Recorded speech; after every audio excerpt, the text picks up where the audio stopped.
stayed in. It wasn't so bad.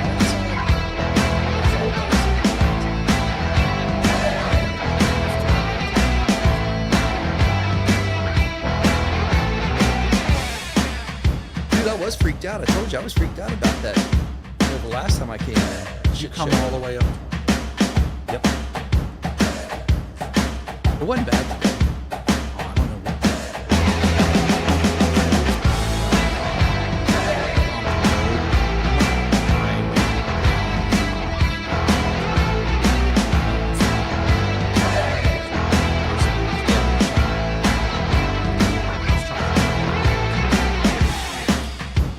That left turn up on the head north of Compton. That was backed all the way up. Really? Going around. Damn. I don't know. I guess I missed all of that. It was. I mean, it was somewhat. It was trafficy, like it would be, like, but it wasn't. So I went all the way through the residential. Yeah. Like hit Compton. Yeah. Got on, and I did 55 the rest of the way. Right. Exactly. Like,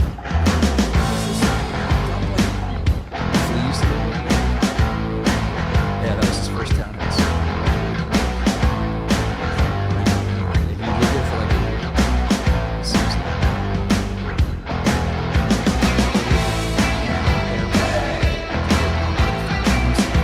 No, that was Fuzz.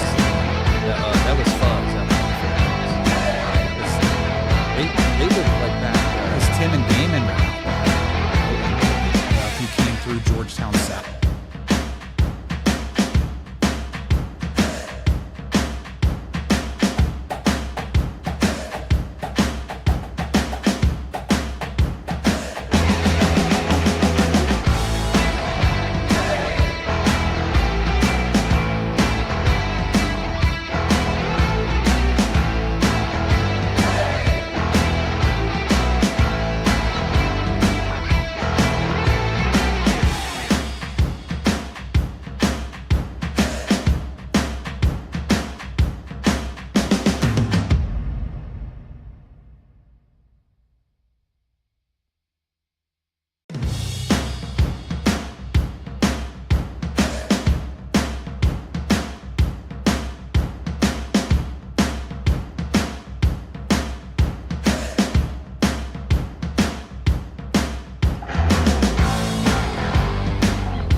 No more fucking around. It's Wylde Style Radio. Wylde Style Radio. Stand up and shout. Can one of you guys hit that? No, definitely not me. He could. I would try. I would at least try. Welcome to the Stand Up and Shout Rock Show, coming to you live from Salisbury Center Studios in Manassas, Virginia, as part of the Wylde Style Network, fueled by Monster Energy. What's up, man? How you doing, man? Good to Doing see good. you yet again. And I'm touched and thrilled by our guest today. Because Pete, we reached out to you back. It's of course Pete Evick. I don't think we need any introduction. Oh, that's silly. The great Pete Evick that kicked off our first Stand Up and Shout Rock Show episode. That's right. It was awesome. Yes, so I reached out to you over the holidays because we were doing our first year wrap up and celebrating that, and I didn't know if you were in town for the holidays. Right. So that's when I was reaching out. I was like, wouldn't it be the trip just to bring Pete back in, because he kicked this whole great thing that we're doing off, and so just for that we owe you a huge thank you. You don't owe me anything. I owe you the thank you. Anybody that wants to talk to me about anything, I owe you the thank you. Yeah. But I'm sorry that I didn't make that happen. Oh no, you're making it happen now. That's what I'm saying. Like, I'm thrilled. That's what I'm saying. I'm just touched and thrilled. Personally, I'm touched and thrilled. Yeah, well, and you certainly are. You have a huge, busy schedule, so to take some time and join us, we're happy to have you whenever you can be here. Exactly. This week certainly felt that way. I don't know if you watched my social media. Oh yeah. Yes.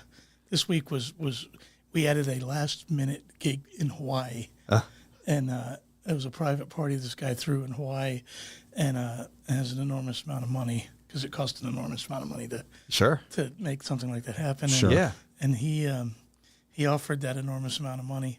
Wow. And we went to Hawaii. So what was that travel schedule then? Well, this week was unique to me because my youngest son turned 18. No, yeah. So we were in Florida all week long, and I'm so slow. I'm so tired. I'm sorry. We were in Florida last Saturday. We flew Friday to Saturday, and we played Tuesday, and we also played the following Friday all in Florida. So the whole band and crew all stayed, but Thursday was my son's 18th birthday.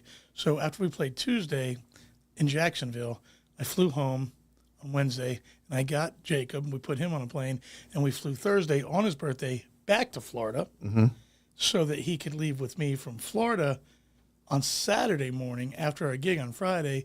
Me and him flew directly to Las Vegas for the UFC 300. Wow. So, which I've never been I don't know much about that stuff. Right. But my youngest son has never asked anything of me, man. Like, he doesn't ask for much. He and that's what he wanted for his birthday. So he was going to get that at all costs. Now, I don't know if you know much about that stuff. I know Jeff does. Yeah. You know, because you have the fights Has it here, right? But that particular fight went down in history as like it was like one of the biggest UFC fights of all time. And without saying spilling a lot of industry secrets, so to speak, I can pretty much get comped tickets to anything. Nice. Right? There's nothing in the last 20 years that can't call someone and go, I want to go to that. All right, here's where you park and walk in the back door.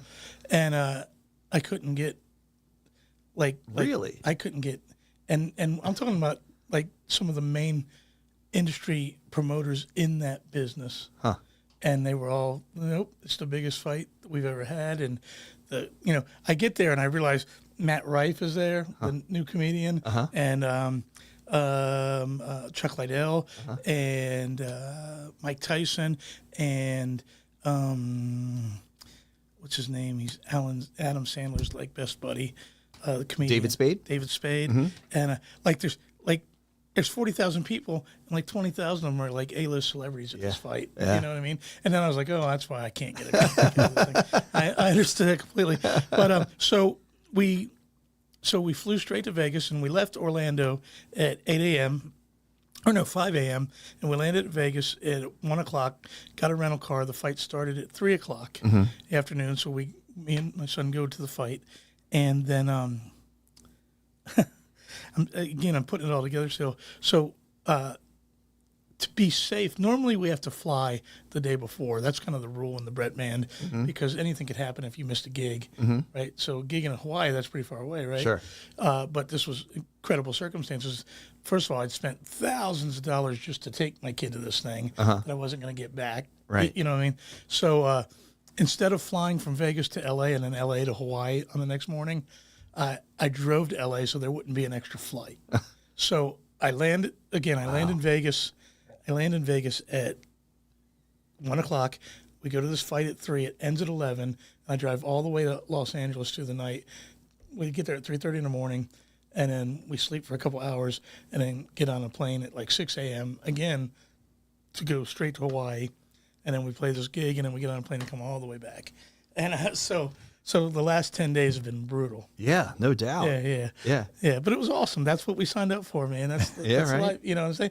And interestingly enough, I've never been to Hawaii. Yeah. I've been all over the world. I mean, like I think I've told you guys before, me and Bret have played in Saddam Hussein's palace. Yeah. Yeah. Yeah. But I've never been to Hawaii. And I've never played Richmond. Really? Do you know that? Really? In my entire life, I've Really? never played Richmond, Virginia. I played outside of it, but I've never played actual in Richmond. And you're specifically talking because you play in a lot of bands. Right, so you're right. specifically talking Never. about the Bret Michaels Band. No, nothing. So not with Evick, this, Nothing. that, and the other. Really? Nothing I've ever done in Richmond. It's crazy, right? Wow. That's wild. An hour down the road. Right. But you were close, and you were close with Bret Michaels, and I missed this. I couldn't go. You to miss this. them all, man. I got to tell you. Okay. I watch every day. You're I at the know. Tally Ho watching something else, know. but I come to town and you don't come. No, because it was out in Leesburg. You guys were out in Leesburg. Yeah, the Ion Center. Yes, the Ion Center. That was it. And then George Lynch Mob was playing Tally Ho that night. And you know Right. where I was? I was at Ed Sheeran. Oh, were you really? Yeah. Yeah, but how incredible. It was, and that was my girlfriend's Christmas present. So like there I was, because I talked to Gavin, I talked to your son about that, and I was saying like because he was out playing, you know, Right. at that, and I just apologized. As like I am dying to go out there, but like I'm roped into this. The Ion show was no, actually yeah. We were our in- reunion. Oh, that's yeah. We were in Charleston, West Virginia. Gotcha. Yeah, that was it. When George Lynch was at Tally Ho. Okay. And and then when we played the Ion Center was, like the Stonewall Jackson reunion right Yeah, here. that was Yeah. that. Like I know, Jeff, right? like Jeff did that to spite me, because Right. I know that Jeff had talked about putting Bret in this room, and then magically that came up that night. Don't tell me. Yeah. I'm sure we could have bumped the Stonewall reunion for that show. Right. Someone you would have loved that show. They would have ate that up. Well, you guys had the leg warmers here, right? We did. Yeah. Yeah. I mean, they've been at it a long time, and I think I've never seen it with my own eyes, but I hear it's great. Oh yeah, they were fantastic. Yeah. Fun people too. We interviewed them, talked to them. They were cool. Yeah, great group of people. Yeah. Yeah. So we got M3 coming up. You guys are going to be there. We're fine. We'll be able to catch you that so night. there we go. We're committed 2 weeks from now. And I'm a huge M3 fan. So I will say Were that. you there last time we played? Yes. All right. With Bart Harris. Yeah. So our friend Bart in Junk Food. Yeah. Was playing bass with Bret Michaels Band. right. Or was he rhythm? Was he rhythm or?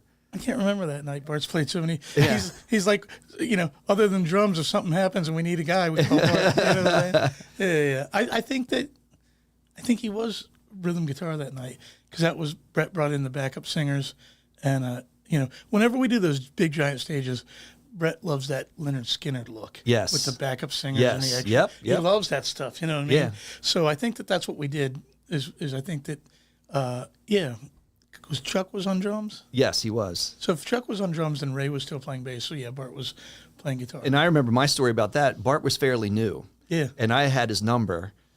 So I was out in the audience and I was shooting him texts because Twisted Sister opened up. That's in right. front. We're in front of you guys, right. and they were amazing. Always are. And of course, and I just, you're experienced and you probably are used to following an act like Twisted Sister, but Bart was kind of new to that fray, and I shot him a text like, "How you doing right now?" And I didn't expect to hear anything back. Yeah. He was like, "I'm doing all right," and I was like, "Did you see that set, the Twisted Sister?" He was like, So- "Shut the fuck up." So you know that the Dee Snider's a good friend of mine. Yeah. And I've played with him Yeah. before as well, and so we talk a lot and text a lot, but I remember that particular day, as soon as they were done, me and Jacob and me and both my kids were standing on the side of the stage, and Dee literally threw his towel at me and goes, "Top that motherfucker!" But Dee is competitive. Yeah. But not. He wants us all to win. Yeah. But there's a lot to be learned. Dee and Bret and Mark McGrath all have the same birthday. Oh. And if you believe in astrology, the stories are amazing because all three of them have identical stories to, it's their story to tell, but what they've done, what the bands have not done, the other members, and how they've been left to carry the torch, but the rest of the bands really still enjoy the credit. But you know what I'm saying? Yeah. The stories, if you don't believe in any of that astrology stuff, if you were to listen to three of those guys tell the story, they're interchangeable stories of their life and their success. Yeah. And March 15th is something called the Ides of March, which has to do with when Brutus was portrayed. Or someone, Shakespeare and Caesar when Caesar was killed. And all three of them have this story that it's fucking identical and it's creepy to hear. Do you know what I mean? Yeah. And but Dee is very competitive guy. He's going out with us this summer. Yes, he's part I of was the gonna party ask you. girl. Yeah. and he's going to be at M3 with us. Yeah, Yes. that was gonna specifically ask you about that. Like Yeah. what? So we see that on the bill. So we can explain to people, and we would love more people to come out and see us and you guys, everybody at M3. We're being obnoxious out at M3. Oh, right on, right We're gonna on. wave the Stand Up and Shout Rock Show flag as heavy That's as we awesome. can. That's out awesome. there. Yeah. But so how is Dee interacting with you guys? Because I guess it lists Dee as being featured with Bret Michaels. So this is what Bret has had this vision for as long as I've known him, and we finally did it last year. It was called the Party Girl Tour. And what happens is in the middle of our set, he brings out two A-list rock star legends, and we don't change bands. Our band is their band, and the show never stops. The pace is quick, and he just goes, "Everybody, please welcome my friend Mark McGrath." And Mark comes out, and we play some Sugar Ray songs. Gotcha. And then Mark leaves, and like it never acts like it's a break. Right. And that was the pace that and that way, every song in that set is a smash hit of some kind. Sure. And Bret is one of those guys that's well-rounded. He loves country, and he loves classic rock, and he loves modern rock, and he loves all that stuff. He just likes hit songs. And so that's where he brought the Party Girl into play, and we've done 3 of them now with Dee, and it's awesome. It's Dee comes out and we do I Want to Rock, and We're Not Gonna Take It, and then we do he does Highway to Hell with us. Nice. And it's just big. Wow. It's just big. Yeah. But Bret stays on the stage and sings with him, and then Dee will stay up and do Nothing But a Good Time and a couple other songs with us. And it's just this kind of chaotic, almost like a high school garage band party with this gigantic arena production. Sure. Yeah, and that's what from the beginning of that's what Poison was always like. It was Sure. No matter how big it was still just smashing themselves around on stage and having fun. And Bret just brought it to another level, and it's exciting. Normally we have 2 guests, but we only have Dee at M3, and I don't know why that is, because during the summer Lou Graham's coming with us. And Cool. But Dee's funny. I want to finish my story. Is Dee's solo band played with us one night in Winter City somewhere north of Colorado, like more up the mountain. And Dee had never been there. And his solo band was opening for us. And his competitive nature, and he's full of energy. And we'd played with him the M3 show. The M3 show was when he threw it down my Yes. Yeah. And so this night I walked up to him and I said, get some oxygen. He's like, what the fuck do you mean? You know what I'm saying? I'm like, if you've never been here, you're even higher than Denver, and your energy is going to knock you out. We've all been through it. We've done this. This was like the 3rd time that the Bret Michaels Band had done this festival. And this year, and he, what the fuck, And as soon as the show was over, he threw the towel at me again. You fucking won tonight. That's what he said.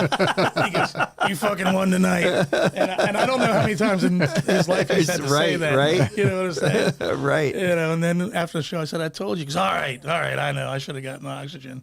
But he's amazing, man. Yeah. And him and Bret together, the energy, they have this incredible respect for each other, that and they're happy to be there, and they love each other. And it makes you'll see, it's cool. It's, Of course. There's moments when I'm watching the 2 of them sing Highway to Hell together, Yeah. and I'm going, all of a sudden I'm 14-year-old. You're right. Right. You know, that doesn't happen to me a lot anymore. Right. Right. But sometimes I'm like the kid in the basement still going, because Twisted Sister was the first concert I ever saw in my life. Sure. You know, actually, it was shitty ass Doc, and it was the first band I saw 'cause they were the opening band. But For Twisted Sister? yeah, Doc Okay. opened for Twisted Sister at the Capitol Center. Wow. On the Come Out and Play tour. That Oh, was wow. the first time I ever saw it. You know, and no offense to George. George is great, and Don's my friend. Everyone knows I was never a gigantic Dokken fan. Okay. You know? I didn't know that. Yeah. I love Dokken. I know. I watched yeah. you shit that shit in a talent show. I know. That's right. I know. I am amazed you remember that. Exactly. Yeah. Yeah. No, Don's awesome. actually great. I got to be honest with you. I've made that joke about shitty ass Dokken, and I shouldn't say that. First of all, George Lynch is fucking great, and I do this charity gig once a year with Eric Brittingham and Reb Beach. Yeah. And George has joined us before, and that's weird. Like, it's an acoustic gig, and George knows it's an acoustic gig, but he still shows up with his electric. And we're just playing songs like "Drift Away" and stripped down versions of like we do Prince's. Not Little Red Corvette, When Doves Cry, and different stuff like that. And we've done it for years. And this year, George comes in and sits in, and he's just wailing George Lynch guitar over top these acoustic songs. And you look over, and then it's George Lynch. You know what I mean? Yeah. It's crazy. I actually have a funny story about George. Is he God, I'm so sorry. I'm No, you're good. You're Right good. out. Take your time. There's a video of George making his new record online, and he at Henson Studios in Los Angeles, and he opens up these two cases, guitar cases, and one is his original Tooth and Nail case or guitar, and the other is Jakey Lee's blue guitar from the Ultimate Centaur. Wow. Which, I can get into the story, but that guitar at a certain point in my life was more important than Eddie Van Halen's guitar to me. Wow. I literally begged my dad to drive me to New York City because no one down here at that time sold Charvels. Sure. And I wanted that fucking guitar. Yeah. And so I just wanted a blue Charvel. Yeah. And we drove all the way to New York City, and they didn't have it or whatever. But that guitar has been like so important to me my whole life. Yeah. Right. And he opens the case, and there it is. And I can't control myself. I reach out to George, and I send this text, and I say, no offense, George is my hero. I love you. You're a great guitar player. That guitar has meant everything to me. Yeah. I didn't know it still existed because it's the actual one. And whatever the fucking cost, I will buy that from you right now. Wow. And I send this text. And then my face goes ghost white, right? Because I know what those guitars cost. Sure. Yeah. The original guitars. Sure, yeah. Those things all cost like $12,000 or something like that. Yeah. And I don't have $12,000 to buy that guitar. Right. And I send that, but George is always selling guitars. If you ever look online, he's always selling guitars. and I just went, oh man, he's gonna hit me back up. He's gonna tell me $12,000, and I'm gonna have to call and borrow some money from Bret, or I'm gonna have to tell him no, and then he's gonna tell somebody that Bret Michaels guitar player can't afford this guitar. Every way it could go bad was running through my head, and then the text comes back. Yeah. Oh, I don't own that guitar. I don't own either of those guitars, even his, the original. He's like, I sold them in the 80s, and me and Jake sold those guitars to a collector in the 80s, and I've just kept in touch with them. And I borrowed it to make this record. And I was like, fuck. Yeah. Thank God. Yeah, right. I'd love that guitar, but thank God. And then I'm told that they make a replica of the thing that I didn't know. That's still $3,500. And so I go down to Matt's Guitars here in town. And do you guys know Matt? Matt. He runs Matt's Guitars. Okay. Yeah. I know of him. I don't know him directly. Yeah. So he's done this to me twice now. I bought a Van Halen replica from him on the spot. And then one time, and then there was another guitar that I wanted. And I said, hey, no hurry. If you get one of these in, I'll buy it. But no hurry. Right. Like the next day. Oh, it's here. Like, no, dude, and he'll watch this. No, he ordered that. He knew he got me on that. You know what I'm saying? And so Then I went back to him again, knowing he was going to do that to me again. I said, hey, it's the beginning of the year. Time. That's a tough time for musicians. Sure. We don't play a lot. Sure. I said, I don't have all the money right now, but if you can get me a shaky lead guitar like in June, that'd be great. I'll buy it. Hands down, I'll buy it. 2 days later, hey, your guitar's here. I said, June. This was January. Yeah. Like, he was like, well, I was talking to the guys at Fender, and they know who you are, and this is the last one left, and they're not going to make any more, so we just thought we better get it for you. Yeah. I'm like, so I didn't spend I didn't spend $12,000, but I still have a blue Jakey Lee guitar on the wall now. So I feel like that story could have been better if I wasn't so tired. No, that's excellent. I mean, look, you touch on all of that stuff. You touch on the stuff that we've dreamed about. We talked about that in our first podcast, right? Right. Like you were saying, like you're playing in, with Dee Snider and Bret Michaels, like you were on that stage. So yeah. Of course, there's no bad story as far as I gotcha. I came in here today thinking it's been a long time since remember we were talking last time, the first time we did the podcast, that I ran my mouth about Phil and Simo and caused all kinds of trouble. and then so I've been cool for like 2 years now, maybe 3, trying to watch my mouth. And today while I was driving, I'm like tired and feeling kind of saucy. It's like, I'm ready to say some shit to cause some trouble. Let me see what I can bring up. So let's see what comes out. You know? Yeah, no doubt. Yeah. Well, we thought about running some of the heavy happenings we did on our last podcast. Yeah, since I was thinking about that with you, Pete, like we talk about rock happenings, but we're talking about it from afar, and not to like, I don't want to necessarily drag you into something that you don't want to say. Let's go. All right. Bring it up. So we were talking about, I think there was a theme to our latest music news, and it's about, aging, and as you age as a musician, Are you going to bring up Jack Russell? No. We were going to bring up Skid Row first. Oh, let's go. All right. So I got in trouble for that too. No. Oh, I did not. No. Oh, you don't remember that? No. Like during the last election year, when Sebastian ran his mouth, and then I said so. I made a post about him, and then all of a sudden it was everywhere. I do remember this now. I do. Yeah, I do remember that. Yeah. So go on. Well, that's it. We were talking about that. We are big Hailstorm fans also. Who is not? Right? Who's not? And Lzzy Hale to me is a student of rock and roll. Student of rock and roll. I mean, she knows her rock and roll.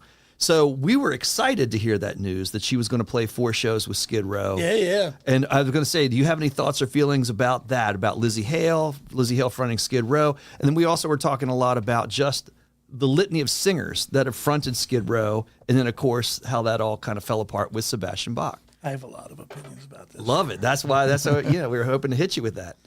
The Skid Row record, to me, was better and more influential than Appetite.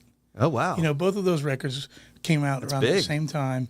And obviously... The original, the first Skid Row album. Yeah. Obviously, we know what Appetite did to the world. Sure. But Skid Row did that, too. Yeah. It was big. Yeah. And there's not a bad song on that record. Yeah. Like, not one. It's every song. Even that one, like, at the end, it's kind of poppy. I love it. Can't stand the heartache. Yes. I think that's it. I think it's, What a great song. Yeah. So,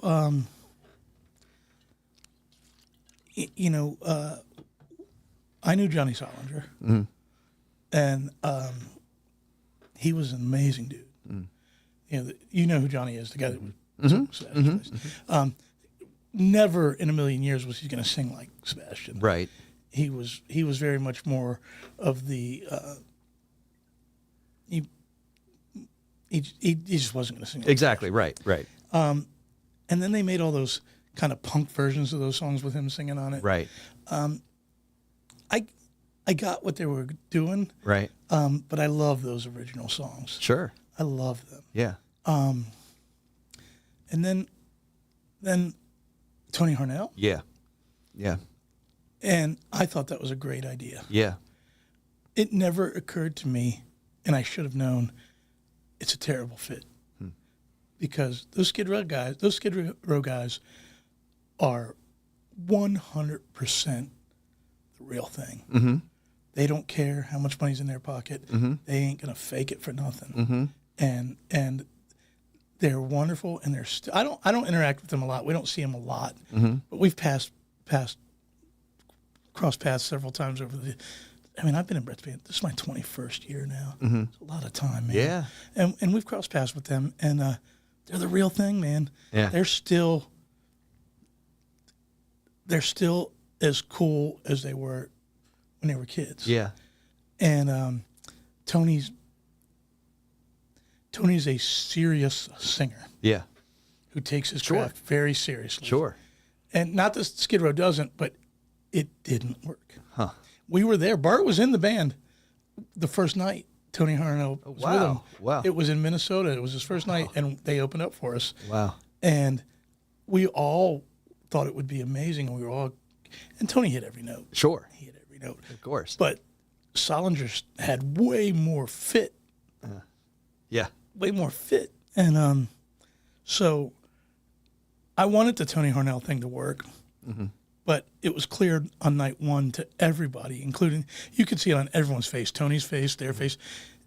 I don't think it went bad, but it wasn't great. Yeah. It was great, but it wasn't, you know what I'm trying It's to the say? chemistry. Like the The chemistry. chemistry was not there. Yeah, right. And so that was really short-lived, Yeah. right? And then I don't know who came after that. Well, it was the I'm gonna have he has the umlauts in his name. Was the latest singer. Draw He on was the wall. That was the next guy. No, it was not after. I don't believe he was not after Tony Harnell, was he? I got this Probably close, but this little I think gizmo there was here. someone else there for a I little think bit. so too. I don't remember. Yeah, there's a lot. That's it's kind of the point. It seems like there was at least a dozen that like went through there. So, but after Tony, the next one that made impact was Eric. Yes. And I mean, I just got goosebumps talking about it. I know, right? Yeah. He was great. Yeah. He was amazing, and the world was rooting for that. The world wanted that to win, even though everyone wants a all original member reunion. Right. All of us were like, who cares? This guy's great. Right. Let's do this. Right. So that version of Skid Row I thought was amazing, and I thought the songs they put out were the closest thing to the original Skid Row record we'd ever heard. I loved all of that, and it was unfortunate to see that he was going to leave. Yeah. And it's weird because normally I'm in the know with a lot of things. Half of the crew at the Bret Michaels Band also works for Skid Row, and none of us saw this coming. None of us saw any warning. Right. I imagine it's a health thing. Yeah. I mean, he said it was a health thing. Sounds Exactly, like it yeah. is, yeah. You know? Two singers in between. So Dave Gara and ZP Hart. Okay. Right. I know there were there, but I Right. don't remember. And Right. I don't know there's any. It means Exactly. nothing to me. Right. But so, what is my point? Eric with So Lzzy. Eric leaves, and you get the that Lizzy's coming, and boy, that's exciting. Yeah. Okay, good. Yeah, we were on this wave. We were thrilled. It's exciting, and then you hear that fucking Sebastian unfriended her like a child. Yes. Yeah. I was going to ask you about that too. So yeah. What the fuck, man? Yeah. Like what? I've told you before. I've dealt with him, and he's not a dick. He's a child. Yeah. And I've had some really good times with him. There's video of us, me and him, on stage playing Rock and Roll Night in Puerto Rico or Punta Cana. I'm sorry. And he was great that day. We had a great time. And then there's been a couple days where it's like it's not my story to tell, but he just doesn't know how to read the room sometimes. Right. Let's just say that. Yeah. You know what I'm saying? Yeah. And to just think that Lizzy's a fan, Yeah. Yeah. and every time any singer sings those songs, and somebody goes and buys one of those Skid Row records, he gets paid. Yeah. So shut the fuck up. I guess he did shut the fuck up because he hasn't said anything. But why not? Congratulations! I hope you sing my songs good. Like, just at this age, take the high road and say something kind. Lizzy's a superstar. She's going down in history, man. Absolutely. She's a legend. Yeah. Already. Yeah. You know, and, Yeah. and she defined. She did in the 2000s what Lita did in the 80s for Absolutely. women in rock. She Right. did the same fucking thing. Right. Lita went out and opened for her Right. a couple years ago. Right. And why the disrespect of she didn't, you know, that'd be like, you know, I think you and me have talked about this before. Me and Cece have had conversations about this, and I'm such a Poison fan Right. that and Cece, I was like, you know, I know it might be weird, but I just want you to know, you're one of my biggest influences. You're one of my favorite guitar players. And I'm in this band not to get the paycheck. I'm in this band because I love playing the Poison songs. Sure. And I'm happy to be playing those songs for people. Right. And he got it. And he understands that and he respects that. At least to my face. I mean, Cece's a pretty honest guy. Yeah. You can scour the internet, and as far as I can tell, he's never said a bad word about me. Sure.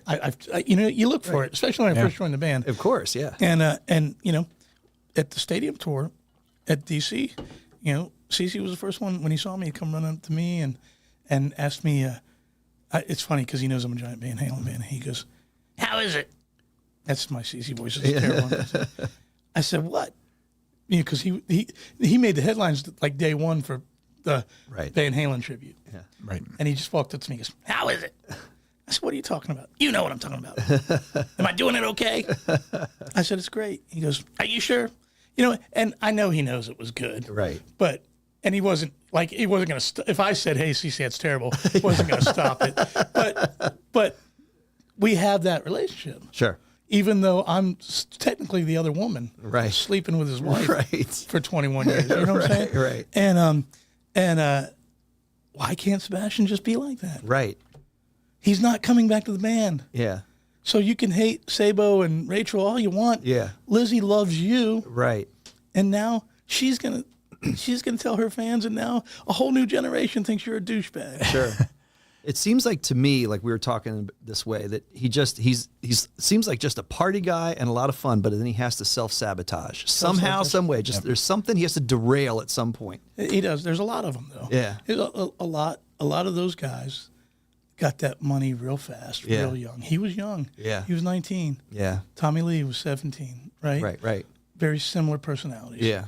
Tommy's learned to keep his mouth shut, I think. I don't know Tommy. Yeah. I know all these guys. I know a lot of them. Yeah. I don't know Tommy, so I'm not going to claim that I do. Right. But, he's still a giant child. He has to blow up. And that's fine. Yeah. Like, when I say that, that's not a bad thing. Right. What if you could have stayed 19 your whole life? Right, You would right, have. right. They've gotten to. Right. You know what Right. I'm Yeah, saying? absolutely. But when you're 50 years old, and you're dealing with that, it's sometimes strange. And it's just, the answer to this is it was unsurprising and heartbreaking. Right. He didn't. It was a bad move. It was a bad move. Yeah. Yeah, because she's going to kick ass. Yeah, and yeah, gonna exactly. We're going to watch these videos, and we're all going to go, "Fuck, that's great." Right.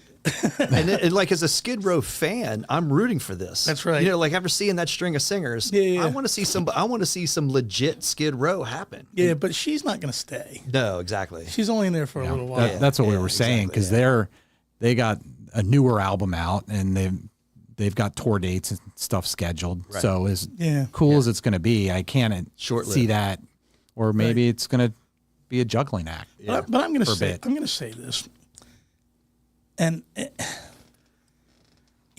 again, I'm still the guy that wasn't really part of that scene, even though they're all my friends now. So I can speak from what I've seen in the last 21 years. But I can like those Warrant guys are like brothers to me, like brothers. Sure. But if they start talking about Janie Lane, I can't talk with any knowledge. I can talk about what I read in Hit Parader magazine. They can talk about the real pain of living with them. Sure. Right. You know what I'm saying? Right. And so I try to respect Absolutely. that I don't know what the fuck I'm really talking about. But if it's something that happened in the last 20 years, I'm here and I do know about it. Of course, yeah. But the one thing I would say is there's a lot of people that say, I don't know why they can't just get back together for the fans. And I say this, most bands of that level do not like each other anymore. Right? Really? Because they grow different. Right. Right? They not hate each other, Right. but Get into kind of older habits, like not old man. I don't want to say old man, but And let me give you an example that is close to my heart and true. Everybody knows that Ricky and Bret were inseparable best friends. Right. And they loved each other, and they still love each other, they have nothing to do with each other anymore outside of Poison. Because Bret, in 40 years, Bret went this way. Right. And Ricky went this way. Sure. They have nothing in common on a personal level anymore other than their band. Right. Right? And a lot of it's like that. Right. Vince and the guys in Motley Crüe. Right. Vince has his lifestyle and everything he wants to do and doesn't want to do as nothing like the other guys. Right. Right. But they can tolerate, I don't know if tolerate's the word. Nothing happened so bad Right. that they're not going to get on that stage together. Sure. And with the Motley Crüe experience, you got to think, and I've talked to Vince personally about this before, is there's still real pain in Vince's heart about the fact that when Razzle died and he had to go sober, Yeah. and they didn't support that. Sure. Right. Sure. That still hurts him. Yeah. And that's probably, in my brain, all the stories I know, all the rock and roll history that I know, that's the one story that I think is the worst. Yeah. You know, whatever Dave and Eddie did to each other or whatever Ace Frehley did to Gene Simmons, all of that was usually just pranks Right. and gone wrong Right. and shit like that. But what the guys in Motley Crüe did to Vince is painful. Right. Yeah. But he can still get up there and do that. Sure. So, and Eddie and Dave, as much as I'm a Hagar fan, Eddie and Dave finally were able to love each other enough to celebrate that music Right, right. for a few more years. Right. Right? Right. So all I'm saying is, to the fans that say, I don't know why they won't just get back together, it's what we don't fucking know. Right. Right. Because why wouldn't those guys in Skid Row want to celebrate what made? Believe me, Yeah. I can guarantee you that they all go, I wish I could. It's like getting a divorce, and deep down in your heart, you loved all the memories you had with your wife, and maybe every once in a while you go in your head, maybe I should give her a call. Mm-hmm. And then something goes, oh yeah, her fucking pussy stinks. Yeah. You know what I'm saying? And Right. and that's what whatever happened, none of them have ever really told us. Sure. Yeah. Well, and you can feel it if you've seen the I Wanna Rock documentary where Love that documentary. Dave Sabo's talking about them splitting. You know, obviously he's not going to spill the dirt, but you could feel that it's just never ever going to work again. Right. Yeah. And Yeah. you know, Yeah, so like you but- said, they're in different universes. But whatever it is, none of us have ever told us what it really is. Right. It's just they can't stand each other. Yeah. But that kind of, and I know the money they're offered. Sure. I know the amount of money I don't know a human being on this planet would turn that money down. Right. Wow. So what it is, we're never going to know. Yeah. But it's important. Well, and like you said, Vince is able to put all of his hurt aside because they're making billions of dollars doing what they're doing. Right. So, right. You know. And every band has that. After 40 years, most of these bands are going on. Cat Drag is going to be 40 years old next year. Yeah. I saw that. And they were the third wave of Sure. that. So most of these bands are almost between 40 and 50 years. I mean, Right. have you ever not get in a fucking fight with Salisbury about something? Right. Yeah. Exactly. Right. Yeah. But you know what I'm saying? And So you know what a classic Jeff Salisbury fight between him and I are? It was over lead singers. For whatever reason, we gravitated. This started in high school, and we still go at it. I'm a huge Living Colour fan. Right. So I love Corey Glover. Corey's amazing and a great human being. Yeah, and he's a Jeff Tate guy from Queensryche. Two different styles. So like we acknowledge that. And so we get into these duels where we've pretty much been on the ground wrestling. You know, and in those moments. Did you win, I hope? I don't know. I think it's ongoing. I think we bust each other's balls as much I as possible. possible. Queensryche was at Tally Ho the other night. Jeff Tate. Jeff Tate was. It was yeah. Jeff. And Jeff kept texting me Yeah. about it. And look how great he is. Look Yeah. how great he is. And I don't know if you've read my second book. No. But we were going to talk to you about that. So that's on the list. So the one thing that in 20 years that I've learned about Bret Michaels is how to be respectful even if you don't like something and appreciate everything. Everybody is talented even if you don't think they're talented, something special was there to catapult them into some kind of success. Even if you don't like Kurt Cobain, Right. what you think is talent might be something else, because Kurt had something. Right. He changed the fucking world. Right. Right? So my point to that is the one thing that I've done in my life that Bret 100% would disagree with is I refuse to pretend to like Queensryche. Wow. And Jeff, me and Jeff have met several times. He was on the cruise with us a couple weeks ago. Right? Yeah. And you remember Tom Bolton? Of course. So in my newest book, I tell the story of what I called the Great Divide here in town. Right. And the Great Divide was the fact that, and I don't know if you've ever done the math, but Mindcrime and Open Up and Say Ah came out the same day. And you remember how much of a Queensryche fan Tom was. Of course, yeah. And you remember how much of a Poison fan I was. Right, of course. Right. And so it's funny, one day we were playing in Iowa or Ohio with Jeff Tate, and I asked his tour manager, I said, can I walk up on the bus and talk to Jeff for a few minutes by myself? He goes, what for? Have you ever met Jeff? Nope, never. He's a wonderful human being. That doesn't mean I have to like his stupid music, though, right? So If Jeff Salisbury was here, he'd be blowing up right now. He'd be your Tom Bolton. He's on the phone here, right now. dude. so Dude, because he heard that? yeah. so but John called me. Jeff Tate was brought up. So I said, hey, Jeff, I've never met you. I'm Bret's guitar player. And it's a funny story, actually, because he's intelligent. I said, but I wanted to tell you that I had this band in high school called Amethyst. And we were going to make it. And we were great.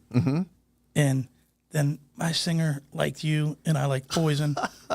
And because of you, my band had to break up. And I've always told this story. And he looked at me and goes, well, why is it my fault and not your new singer's fault, meaning Bret? Right. Because it's the same story. You know what I mean? Right. And I've never... It's a good point. Yeah. That's a good point. Yeah. And we laughed about that. Yeah. And he's a super wonderful guy. But it's funny. I tell the story. I don't get the Queensryche music. Yeah. But I'm such a conspiracy theorist. In my new book, I explain that if Operation Mindcrime was a movie, it'd probably be my favorite fucking movie of all time. Right. Yeah. But I don't want them lyrics in my rock and roll. Right. Right. You know what I'm saying? I do. And but I'm not denying Jeff's not a great singer. Sure, of course. He's not, and he's a super cool guy. I would say that too, just because, you know what I mean? I would say Jeff Salisbury's wrong and Corey Glover is a better. If we go back front man versus singer, I know who I'd rather watch, Yeah. It doesn't mean that I wouldn't go watch Jeff Tate or Queensryche, because I have multiple times. So I don't know, dude. You should have been there the other night. I was there the other night via your text messages. Yeah. Hang up on this clown. Where you at, Jeff? I'm at Mahana getting my ass kicked. We're busy. All right. You had Open- time to open call in a about Jeff restaurant. Tate, though, didn't you? yeah, right. I'm busy, but I could call a did. podcast to talk about. Right. Yeah. I Long time actually, listener, got first time one caller. break. I love you, Jeff. Love you too. And thanks for the hookup with Trickster and your son Right on. on Yeah, May that's it. 11th. That's Thank gonna be a you. good time. Yeah. Yeah. All right. See you guys. Have See ya. fun. See ya. So that's how I feel about the Skid Row thing. Are there other topics in your? Yes. Well, because you touched on Few of them. with Motley Crüe. We've talked about Motley Crüe regularly over the last year, just because of everything that's happening in and around that band. And we last commented on the comments from Chad Gray of Mudvayne, who just said basically they should call it quits. They should just give it up. Like at this point, they're a shadow. Basically, I'm paraphrasing. It's not his exact quote, but they're a shadow of what they used to be. And as a lifelong fan and as someone who loves Motley Crüe dearly, I hate to see that. I want to see what I remember of Motley Crüe and what I'm not, and not what I'm seeing now. Well, what do you? It's interesting to me. Yeah, it is. What are you seeing? What is it you think you're seeing? Well, that's Yeah. what he was saying. Yeah. Chad Gray was saying. Yeah. Oh, what do you Chet- think? I still go. I still like them, and I still enjoy it. I still enjoy the show. I was intrigued, especially when John 5 joined. So I went to Atlantic City, specifically to see They're that. playing again in a couple weeks, aren't they? Up in Atlantic City. Same weekend as M3. Yeah. Yeah.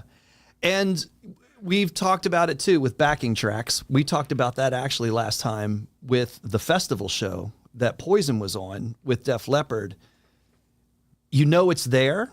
And I guess as an audience member, you have to tolerate that to some degree. And when we were at a Wasp show down at the Tally Show, he was one of the first to track. He's been doing it since the 80s. But it was extreme. Yeah. That was the most. He doesn't hide it. No. He doesn't lie about it. Yeah. That's, to me, that's the problem, is lying about it. Yeah. Yeah. It's funny, my son's going through this. Oh. Like when we because I'm all about live, my band, and Bret's all about live.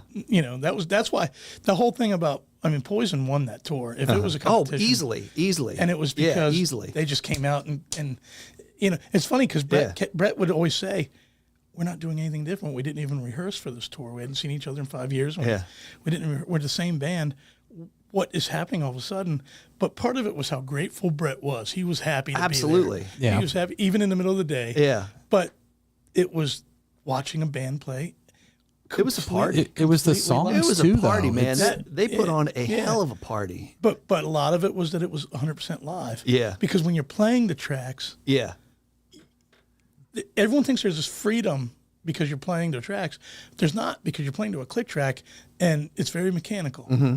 And it keeps you basically have to choreograph every moment of the show. Right. Not like back in the day with Warrant doing this. Right. The entire thing is from when you walk up to the mic, you better be there when that cue's there. Right. In our band, if I'm doing a solo and don't get back to the stage for Unskinny Bop, Right. I just didn't make it back. If you don't make it back in Motley Crüe, Right. and that thing triggers, Right. and someone hears him sing, Right. it's on the internet. Right. Oh, look, Yeah. what I'm saying? Yeah. So there's a stress to playing to the tracks. Sure. More than, especially with it being pre-recorded drums. Yeah. As soon as that goes, if Tommy misses one thing or does one thing different, and that's caught on tape. Right. So there's a real fucking art to doing that right. Right. And the fear of the machine not working. Right. So it's not easy. Right. And so Poison didn't have that fear. Right. So it was just like, here we fucking go, balls out. And Right. the other two bands had to do what they do. Right, right. And Def Leppard doesn't, let me be really clear. Every one of those motherfuckers sings and plays. Sure. But they produced those records so well that they would need 10 Right. people on that stage. Right, exactly. And that's my point. Me and Gavin Yeah. are talking about. Me and Gavin get in the studio working on his new music, and he wants it to sound like that. Mm-hmm. And now he's like, just today, he was like, Dan, I don't know what to do, man. I might have to play like tracks. I might have to do tracks. We just can't get these originals to sound like the recordings. Huh. And he's struggling with it. Uh-huh. But I say to him, do it. Uh-huh. Because if you were going to compete today, Right. Right. you got to have all the tools, Right. right? Right. Absolutely. Right. And for what he's trying to do, I think he should do it. We opened up for Hardy last week at the Tortuga Music Festival. We get to do these because Bret is so entwined in country music. Yeah. We get to do some of these country music festivals. Sure. And we're always the nostalgic rock act. Yeah. Yeah. And so we always get a good spot. We're always like second to the headliner. Yeah. But the headliner is always Jason Aldean, Right. or whoever the main country star. And Hardy's huge right now. Right. Absolutely. Yeah. And Hardy plays completely to tracks. Oh, really? He doesn't even have a bass player on the stage. Right. He just has some guys playing. Right. Even the drums are tracked. Right. And he's not hiding it. He doesn't care. Right. You know what I'm saying? But we got onto the track thing. What was the actual question? So we're back to Motley, like the state of Motley, basically. So I'll say this, like you asked me about that. I will say, like, watching them, I love John 5 with all of my heart, and I love him with Rob Zombie, but I love Mick with Motley Crüe. So that's where I am. Like, I'll go see it, but I miss it. You know what? Does that make any sense? John 5's amazing. Of course. Right. He's a beast. I don't come out of my house. You know that. I don't go out to see a show. I don't need to see a show. But I went to see John at Tally Ho a few weeks ago. Yes. Yeah. And it was amazing. Yeah. Of course. And I'm glued to his Instagram. Like, you ever watch his Instagram and he sits on his bed and he plays all that stuff? Yeah. And it's funny. I'm like, God damn it. I know I can do that, but I can't. What is it? I know how to play the fucking guitar. I can play every Steve Vai lick that I ever made. Right. But he does this shit, and I'm like, I know what that is. I can see what you're doing, Right. but I can't do that. Right. He's very unique. Yeah. He's very. I love him to death. And I sat and talked to him at the Tally Ho for 20 minutes, and that was the first time I'd ever met him. He's a gigantic Bret Michaels fan. Oh yeah, cool. And he was super cool. Yeah. We exchanged numbers, and he's been really kind. But he's so great. He's so great, and he's really happy to have that gig. Yeah. And I don't think Mick can do it anymore. Okay. So what are you going to do? Right. You know, was Warrant supposed to quit because Janie died? I know Mick's still breathing, but Mick's close to not. Right. Right. Right? Right. It's a hard thing for me because I will say it looks so strange. Yeah. Yeah. Out of all the it looks, Right. it is as strange as the first time we saw Sammy Hagar and Van Right. Halen. Yes. As much as that's my favorite band in the whole world and I love it now. The first time we ever saw the picture, I don't care who the fuck you were. Right. The first time we saw that picture, we went, what the fuck is that? They all looked different. Remember that? Right, all of right, a sudden right. it was those baggy pants and that, you know. Yep. But this is the first time that the new member has made the visual look so much different to Right, me right. that it's uncomfortable to look at. Yeah. And there's something like, to me, it's just, I don't know what it is. It's the chemistry of all 4 original members of Motley Crüe. Like I will say as a fan, you become unforgiving of any change. It happened with John Corabi, right? Like Right. I love John Corabi. Best Motley Crüe record ever. I love it. Yeah, I like it. If that was anybody but Motley Crüe, that record would have catapulted whatever band that was Right. into superstardom. Right. So why, like I'm guilty of it myself. Like as a fan, I still want to see the original 4. And I don't know why. I don't know why that is.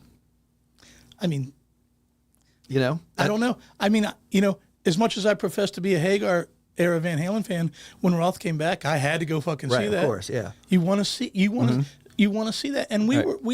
we didn't get to see that enough when we were young, Right. right? Oh, yeah. So why don't you want to? Yeah. And there's always that fear that it's the last time. Now, Right, right. You know, every time you go to see one of these bands, Right. this might be the last time you ever get to see this. And Right. I always I get. All the time I text John Corabi. I'm like, you're the best rock and roll singer of all time. And it's funny, the last time at Monsters on the Mountain, we were there with my kid, and he told my kid, he goes, yeah, your dad gets drunk all the time and texts me.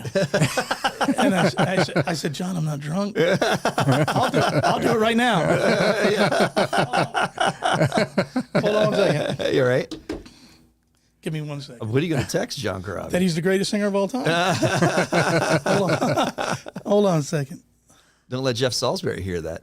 Is he listening or not? Yeah, I bet he is. He's going to call you back up about his Jeff Tate opinions. Hold on a second. It's certainly the nostalgia. Here you go. Just so you see this. You see this. I right? do, yeah, huh? Yeah.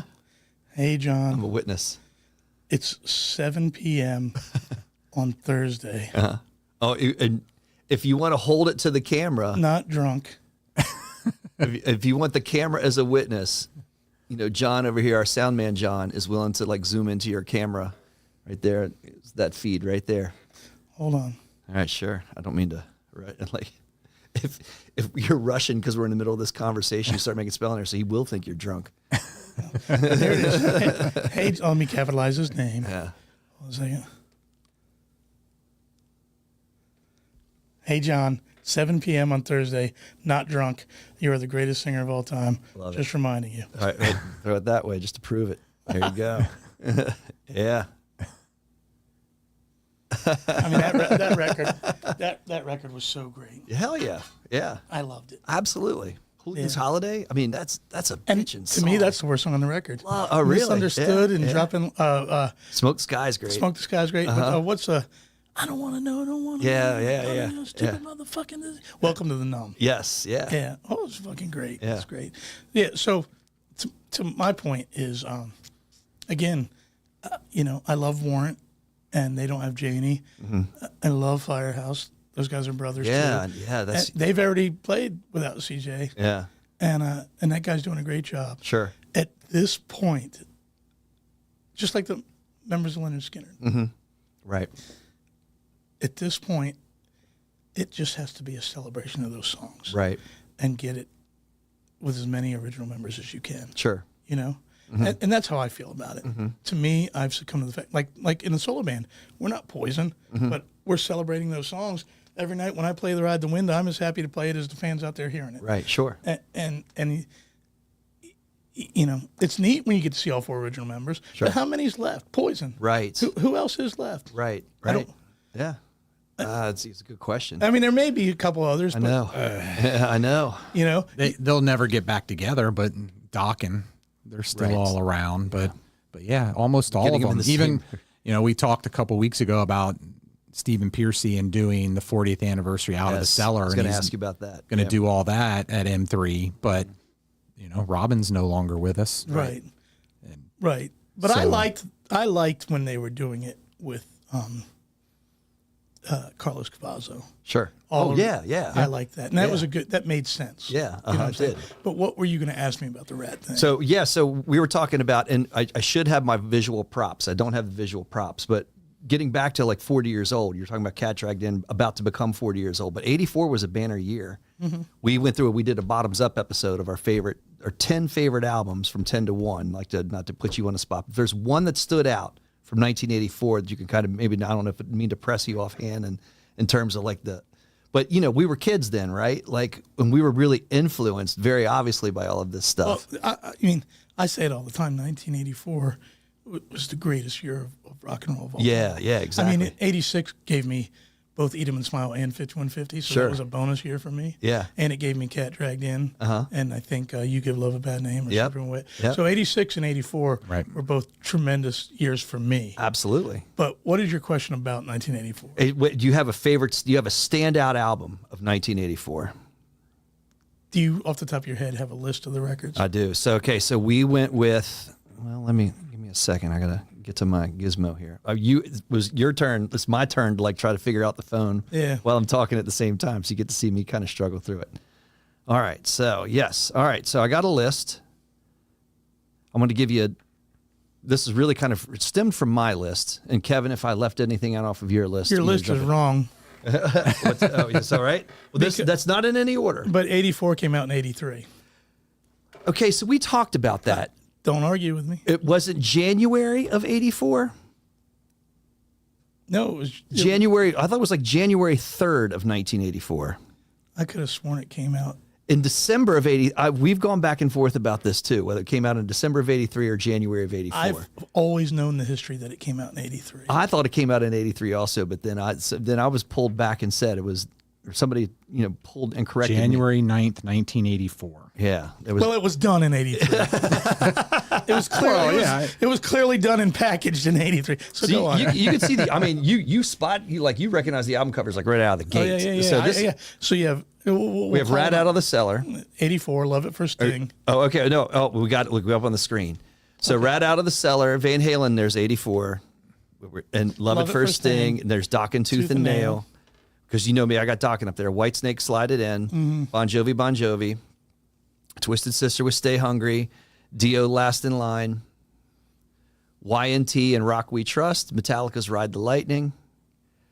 Helix. The Razors. I think we're playing with them this year in Canada. Awesome. Love that. I love that album. Black and Blue. Yeah. Billy Idol with Rebel Yell. And so that was like a throwaway. We didn't necessarily. We were talking about then and now. It's a historic rock record. Steve Stevens is an incredible player. Of course. Yeah. I didn't listen to the Red Hot Chili Peppers till way after 1984. I was talking about Billy Idol. But yeah, of course. Yeah, but no, I listened to Billy Idol, Rebel Yell. I listened to that. Is it not amazing?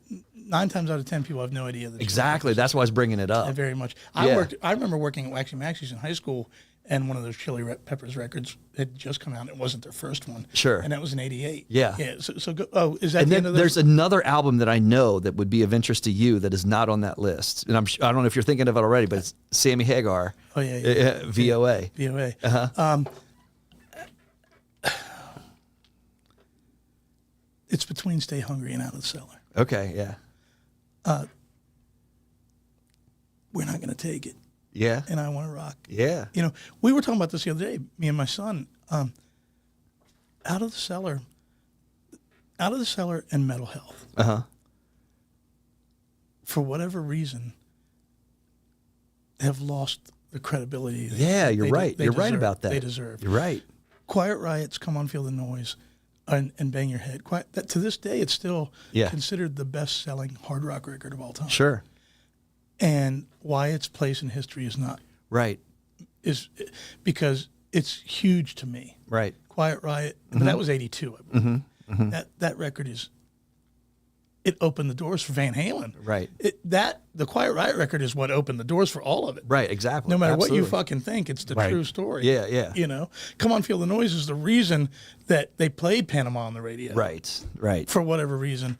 And Out of the Cellar, Round and Round is, I watched that video every day. And it was everything to me. Yeah. And every song on that record, She Wants Money. Yeah. The Wanted Morning Man. After. Yeah. I'm talking about the not hits. Yeah, exactly. You're in trouble. Every one of that record. Yeah.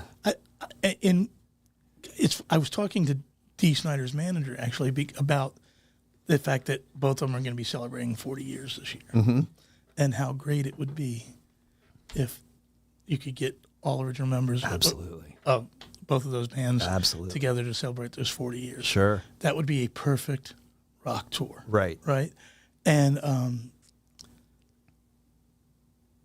man, I have to say that in my entire life, Out of the Cellar's in the top 5 records of all time. Oh, yeah, yeah. You know, and it breaks my heart that it is not part of pop culture the way some of these other songs have remained. Exactly. Why is Round and Round not as important as Pour Some Sugar on Me in this Right. year? Yeah.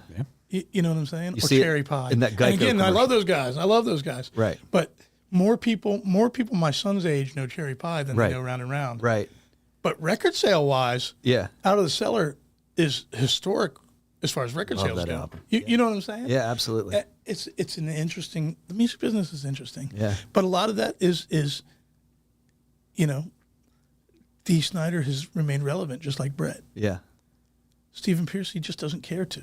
Okay, yeah. He doesn't care to. Yeah. But I love Stephen. Of course. Okay. I love Stephen. He's a wonderful dude. And he's better now than ever. I don't know if you're watching some of the live shows out Yes, there right now. yeah. He's smiling more than he's ever smiled. Sure. He's got a new lease on life. That girl he's in love with, and he loves his dog. Yeah, And yeah. the girl's kind of, I think, managing or something like Yes, that. yeah. But he's happier than he's ever been. Good. And I don't know Stephen very well. Like we've only hung out maybe 4 or 5 times. But he's super nice. He was always nice to my children at a real young age. I love him to death. But he doesn't care. Right. Not in a bad way. Right. He just doesn't care. Right. He's living his life, and if you come to see him, great. Right. Where Bret wakes up every day Right. trying to, I say this all the time, Bret wakes up like he never made it. Like he'll say things to me like, if we just hit with this song, everything's going to be great. I'm like, what the fuck do you mean? do you not remember that you wrote Every Rose Has a Thorn? Right. Like some days it's like he doesn't fucking remember that. Right, But right. he still struggles like he's fucking poor. The guy has a plane and 5 fucking houses all over the fucking world. He can do whatever he wants. He can't walk into he can't walk anywhere without being mobbed. Right. And he'll act like, oh man, if we just had one hit. He'll say that to me sometimes. Right. I'm like, one hit this year? Right. Right. You know what I'm saying? Yeah. And Dee has that drive too. Sure. And I think that Steven just goes, yeah, man, I wrote Round and Round. That was Right. great. Right. You know what I mean? Right. Yeah. So He was phenomenal last year at M3. Right. So I'm stoked to hear all about Out of the Cellar. Oh yeah. Yeah. yeah. And that guy playing guitar with him, Johnny Monaco, is amazing. Yeah. Yeah. And his other guitar player, Eric's a good buddy of mine, and he's the band's really good right now. Sure. And I think I just read today that Blas Elias from Slaughter is joining him. Oh. Yeah, he got rid of, I think Scotty Coogan was playing drums with him, but Coogan is loyal to Ace. Oh, that'll be cool. Coogan's loyal to Ace, and Ace is getting a third lease on life right now. Gotcha. So I think Coogan's taking that ride. Okay. You know what I mean? Yeah. So yeah, it's funny. Yeah. But I have to pick Out of the Cellar with Twisted Sister being a close second. You were in line with all of us. That was you and we disagree on a lot of things. Obviously, Corey Glover, and get back to that. And Jeff Tate. That's ridiculous. Again, I hope Jeff's listening again. Tate is an incredible singer, but Glover played on one of those cruises with us a couple months ago, yeah. and he's like me. He's not the skinniest guy in the world anymore. Yeah. But he delivers still. Yeah. That energy. Oh, yeah. He came out and sang "Mama Don't Dance with Us." Yeah. On that boat. Yeah. And it was like a 21-year-old kid. Yeah. So, I saw him at the Tally Ho solo. yeah. And he, as the Tally Ho, the green room he's way up in the projection room, like where we are in this theater. He was walking down to start the show by just singing. like Yeah, a yeah. cappella over He's the cool. audience. And He's cool. he just projected everywhere. He didn't need any amplification. And I was just stunned at that entrance. Yeah, he's great. It was a beast of an entrance. Salisbury is wrong. I love it. Hey, that's a short right there, John. Salisbury is wrong. So is there another one of these happening now? Well, okay, so it was. I think it's more like in terms of our music news. The third story that we got to, and I feel falls in line with a lot of the stuff we've already talked about. And it was centered around Pearl Jam and Eddie Vedder's announcement that there was 1 or 2 albums left for Pearl Jam to do originally. But I feel like that story wasn't really we were debating Pearl Jam, but it's about aging. It's about and I'm kind of curious how you feel about that, where you are with your career. You said you were with Poison for 20 years. With Bret Michaels. I'm sorry. Yes. So excuse me. Yes. Yeah. So with Bret Michaels. Yes. Thank you for catching that. Thank you very much. John, that's not a short. Yeah. So clarify your question. So, how do you ever see yourself stopping? Oh yeah, every day. I quit every day. Yeah. Yeah. And then you wake up and do it again? Yeah. I can't count the times that I'm like, I'm going to call Bret and tell him it's time to wrap this up. And then I'm like, on Tuesday, I'm going to call Bret and tell him I got to roll out of this. And on Monday, he calls me and goes, we're going on tour with Leonard Skinner. And, oh, well, I better do that. Yeah. And then I don't quit. And then we're going to do this party girl with Dee Snider. Oh, I better stick around. Oh, we're doing the cruise with Sammy Hagar. I make that joke. That's just a joke. Bret's my best friend in the fucking world. And as long as he's going to go, I'm going to go. Yeah. Yeah. There are moments where I'm done. Yeah. There's moments where he's done. But if he's going to go, I'm going to go. And as long as someone wants to listen. Yeah. If someone wants to listen, of course, it's our fucking job to sing those songs to those people, right? Yeah. The travel, the older you get, your body hurts. Sure. There's a lot of things. But Bret still looks. Absolutely. He looks fantastic. Great. He looks great. Yeah. I'm fat as fuck, but I still put on the show. Yeah. Absolutely. Maybe if the day ever comes that their picture of me or Bret shows up, like Jack Russell last week, sitting on the stage, I might have a different opinion. Yeah, yeah, sure. But as long as we can still do it, why not do it? Are you guys doing anything? Is there any secret to your longevity? In other words, are you like you eating avocado ice cream or something? I'm not. I'm clearly eating pizza, but Bret's a health nut. Okay. And I try to be that. I like, to be completely honest, Bret's in town, and me and him walked 10 miles today. Oh wow, nice. If when I'm the battlefield, I can't tell you. I was going to say then the rush of people will be out to the battlefield. I can't tell you. They'll be like all there tomorrow morning. I can't. I get it. But I had him this close to walking in here, and I wasn't going to tell you. Oh my God. I wasn't going to tell you. So Kevin calls his moments with me because I get that little starstruck. Cindy Brady moments. Like he'll say, like, remember that Brady Bunch episode where Cindy Brady can't talk? Yeah, that's where I kind of go. But he, when I'm around him, he exudes health. Mm-hmm. So, and then I get home and I eat like 5 pizzas. So, it's just the love of it. It's the love of it. Mm-hmm. And every night we get up there and I'm past going, oh my God, that's Bret Michaels. But I still look at this guy. Mm-hmm. That's my musical partner, my musical brother. And I just think he's delivering that like he's 16 every night. Sure. And as long as he's going to do that, I'm a pretty competitive guy in my own way. Yeah. So I'm not going to let him win. Yeah. If he can do it, I can do it too. You know what I'm saying? Yeah. And but when those fans cheer, Jeff. Oh yeah. And you watch 3 generations of people singing nothing but a good time. Yeah. And again, I know I didn't write that stuff, but I'm part of the team that carries that music on. Right. And it's hard to not want to, Yeah. But it is true. Every day at some point I do quit. Yeah. But that's usually because of an agent. The business still sucks. Yeah. The business of music is fucking miserable. Yeah. And there's always some lie about something or somebody told you something that's not.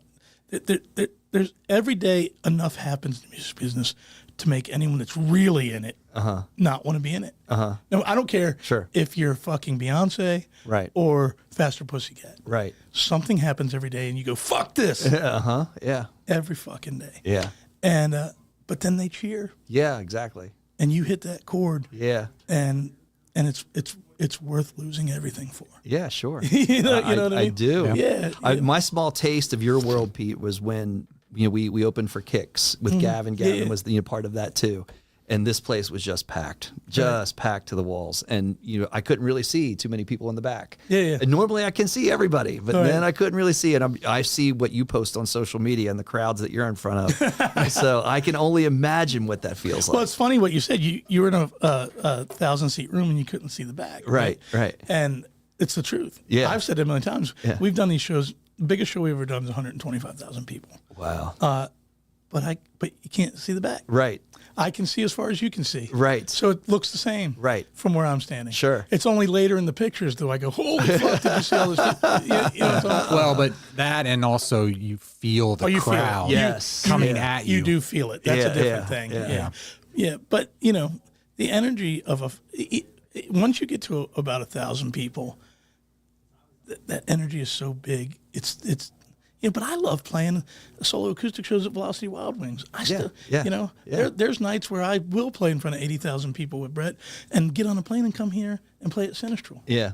And I love them both just the same. Yeah. They both have a similar reward. If I'm sitting there and there's only one person in that bar and they choose to sit there going, no one else is here, but I still want to be here, that's as big as having 80,000 people there. That one guy is choosing to be here. Yeah. When it's a gift, Jeff. Sure, it's a gift. And I tell people all the time. I meet Jess Peck. I run into Jess Peck in Florida all the time. I can't believe you did this. I can't believe you do this. Oh, no. Well, Jess is still playing. Cool. We're all still playing. Yeah, you're still playing. All right, I know. It doesn't fucking matter. I'm grateful for what I got to do. I'm grateful, but I also. Let's be fucking honest. I worked a lot harder than all you guys. I was gonna say, Pete. Like, I feel like when we were talking now. You're talking about Bret Michaels Band, right? I got it right that time. Right. But there's Evick. There's this, that, and the other. Like there's when my solo acoustic stuff. Right. What you play with Chuck. Yeah. And I'm just thinking that when I've asked you what I just asked you about quitting, Right. it wasn't just about the Bret Michaels Band because you are so involved. I am with so many things at once. And I'm involved. Like I booked the Trickster gig here and stuff. Yes, exactly. But well, my point to all that is, if you have a talent like you have, like I have, or like Taylor Swift has, I believe you're an asshole if you don't do it. Yeah. You know what I mean? Yeah. Like when I saw that you got Fuzz to play again. Yeah. He's a talented dude. Yeah. And the music does flow in him. It really does. Absolutely, yeah. It does. Yeah.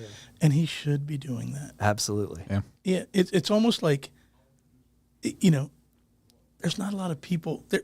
In the grand scheme of things, we think, everybody plays because all of our buddies play, our clique. Yeah. But in the grand scheme of the billion peoples of the world, we're a very small amount of people that do what we do, rock and roll. Sure.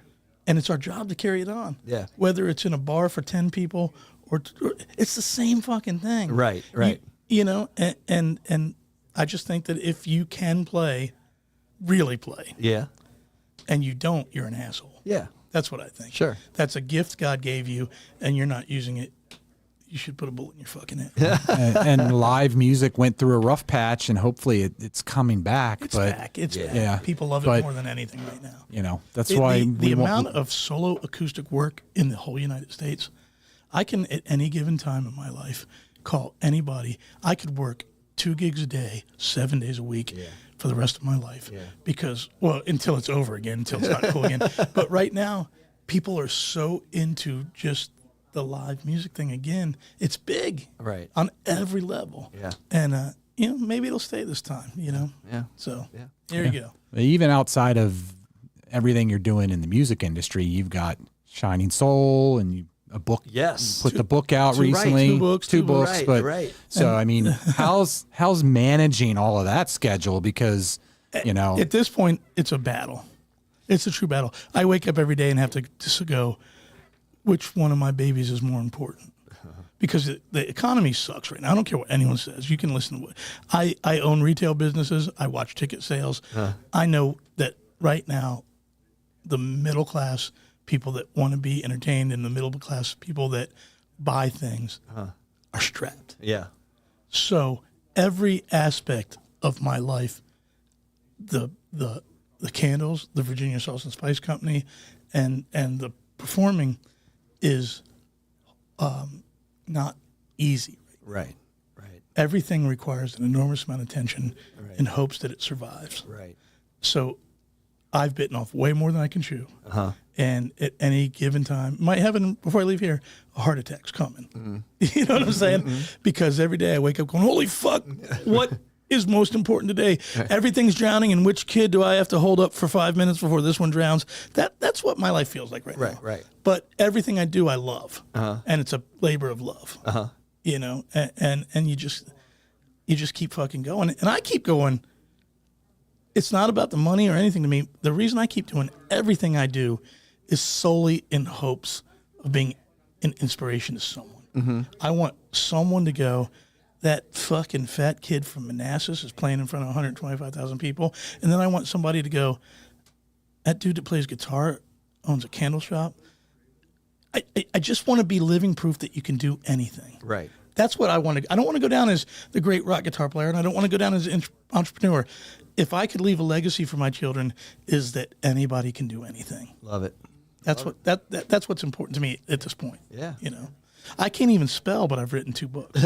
I mean, I can't spell. Yeah. It's amazing. I actually got a text the other day from one of my closest friends going, I can't stand reading your posts because you don't know the difference between there. Oh, funny. And he's like, you wrote, Jesus. you wrote 2 fucking books. It's embarrassing. Yeah. And I have this whole thing about that. Right? Yeah. Like, to me, like I did write those books, right. But I did have an editor. Right. Just like a fucking band has a producer. Exactly. Right. So every word of those books are mine, but someone did it. But I get so hung up, and it's such an unpopular opinion. And then I got to roll. I was gonna say you have our next show, but Pete, I love this. I do it all day long. Yeah, exactly. I love this. But I'm going to finish with this, and this is, I dated an English major. And she was a wonderful human being. She's passed now. And she was a wonderful human being, and she was intelligent, and she was great. But she had to correct everybody all the time. She couldn't help. You could just meet someone on the street, and she would correct your grammar. Right. And it turned me into this anti. Exactly, right. I didn't care, to the point where I almost started to forget even the simplest things about grammar. Sure, right. Because I was so angry about it all the time, right? So anyway, anytime someone yells at me about the English language, I get really pissed off, because it's these people, and this goes back to the people that don't like people playing with tracks. That I call these people purists. So if you're a purist and you want real live music, well, then let's get rid of the PA systems. Let's get rid of everything and go back to banging on fucking bongos. Right. Because that's where it started. Exactly. And the English language, if you're such a purist, let's go back to fucking carving on fucking... Yeah. You know what I'm talking about? Yeah. It's all just a way to communicate. Sure. So, no, language is not divine. Right. The guy that woke up in the morning and said, now we spell there like this, was just you. Right, yeah. Or just me. Right. There was not a fucking special. He was just trying to get his point across somehow. Right. So all these people, I don't, there's people that love the English language like it's an art. Yeah. And it is some people, but to me, it's just how to get my point across. Exactly. Yeah, absolutely. And so don't tell me how to fucking spell anything, because you knew what I was saying. Unless you have to come to me and go, I don't understand what you're trying to tell me.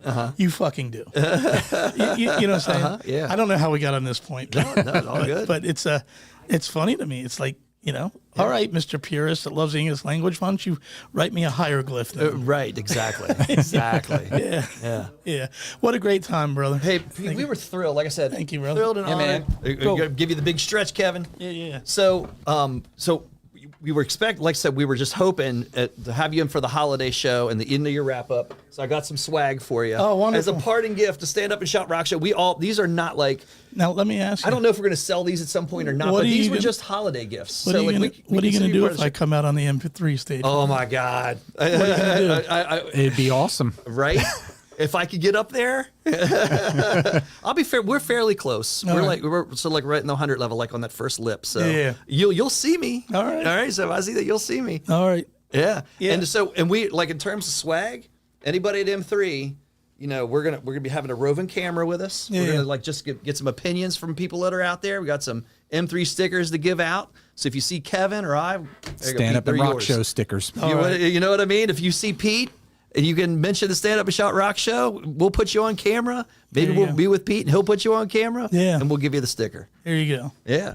All right, guys. Thank you again. Pete, anytime. Looking forward anytime to you it. want to come in, you are always on. And I think we have 3 recurring guests. It's you, Gavin, and Daniel Ruin. There you go. We should have us all together one day. I would love that. That'd That be would be awesome. fantastic. You just open door to all you guys all the time. All right. Perfect. Yeah. We'll see you on the next Stand Up and Shout Rock Show. It rolled out. I don't know.